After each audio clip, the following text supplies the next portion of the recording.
Yeah, basically to summarize it, part of my job was to know everything that was going on in the military and what type of impact that might have on human health, and then the environmental aspects and impacts. What chemicals are we using? How are we disposing of it? Kind of cradle to grave.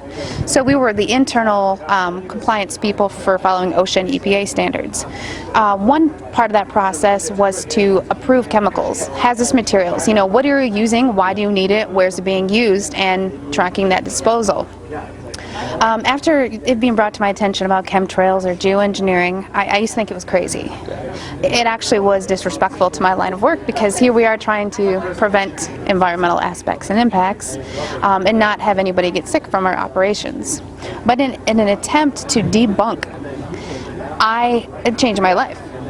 I started noticing things. I started noticing large quantities on the system where I would approve chemicals that did not have a manufacturer name, wasn't tied to a building, and that was normal protocol.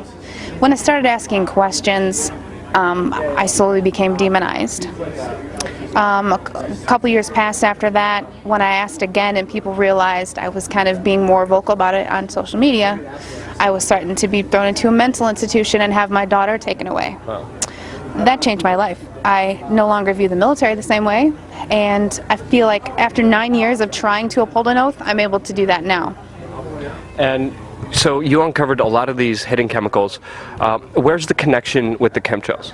Well, the connection is, at first, when I saw these large quantities of aluminum, barium, strontium oxides and sulfates, I thought, well, this could be for an industrialized process, for something called shot peening or, bead blasting, things that you see in kind of the automotive industry. Except those were already accounted for. I already knew how much was used for those processes. It was a little type of different constituent. And the first thing I did, part of my job was to sample air, soil, and water. So that's what I did. I air sampled the soil, the air, and the water. And due to my profession, I know at which levels or limits of detection you need to check that at. And the amount of pollution that was in my area, and this is tests I did in Oklahoma, in Georgia, in Chicago where I'm now. But in taking those samples, I knew the background, because a lot of these things are naturally occurring and elemental, but not in this form and not in this quantity. So how did it get there? So just to clarify, you see these huge storage containers of these chemicals. Then you do the test on the air and soil, and you see these same chemicals in the air and soil now. And that's pretty much been the main evidence I've seen people who are for chemtrails use, is saying, look at the soil, look at the water, look at all the chemicals in there.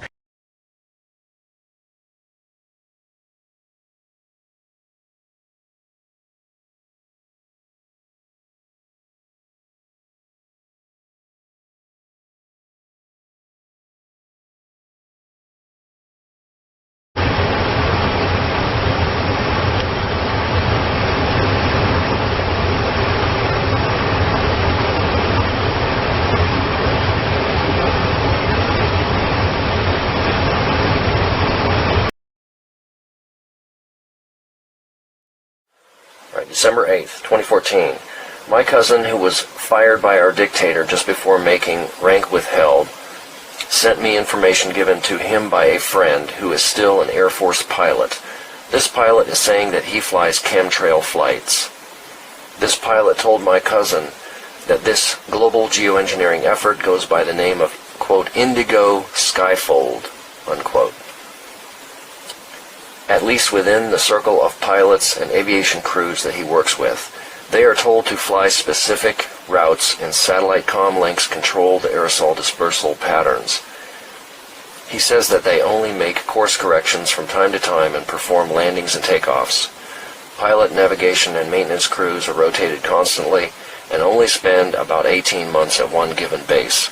He states that this is to keep pilots and their families from making too many friends and ending up with loose lips. They are told to simply do their job and shut the F up. First of all, I would like to say I do not agree with my mission assignments, but what soldier ever truly does?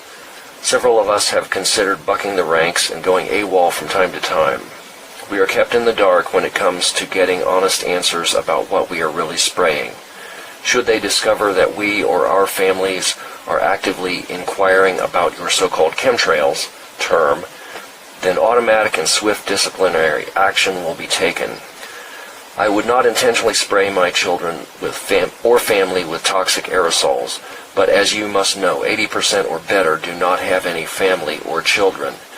Indigo pilots are chosen from the top ranks within the Air Force, Navy, and Coast Guard. Most of the pilots are, quote, hardened to humanity, unquote, and could care less about killing off unwanted or leeching aspects of America and the world. I swear to you, the majority of the pilots are like machines. I call them tanker terminators.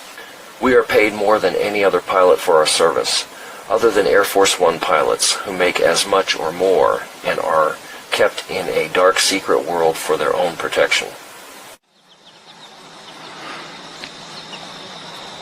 Saturday, September 25th, I think. And this is for all these vaccinated morons up here, because anybody who's been vaccinated obviously does not believe in chemtrails. Very nice looking cloud. You know, I did some videos back on YouTube a long time ago, and they were all taken down, of course. But on the news they were saying that there's 12 new cloud formations that they're now teaching to the kids in the schools. And of course, this would be one. It's probably what they call a snake cloud or something like that. Idiots. And today the whole sky,